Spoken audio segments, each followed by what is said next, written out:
కానీ ఎప్పుడైనా మంథని మాత్రం వెళ్ళి తీరాలి మీరు. మంథని వెళ్ళకపోతే మాత్రం ఏదో దోషం చేసినట్టే. అసలు చూసి తీరాలి. అక్కడ లక్ష్మీదేవి వెలిసింది. ఎంత చమత్కారంగా ఉంటుందో తెలుసా దేవాలయం.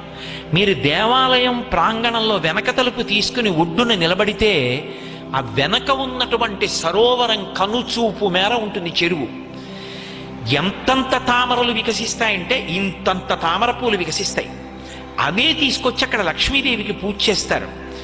ఇంకా చమత్కారం ఏమిటంటే అక్కడ ఒక దక్షిణామూర్తి దేవాలయం ఉంది. దక్షిణానికి తిరిగి ఉంటుంది శివలింగం.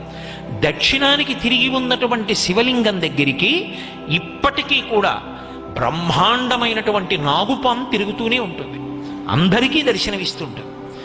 మంథని పరమాద్భుతం. గోదావరి ఒడ్డున కోరి కోరి వెలి. అసలు మంథని నేను చెప్పలేను. దాని వైభవం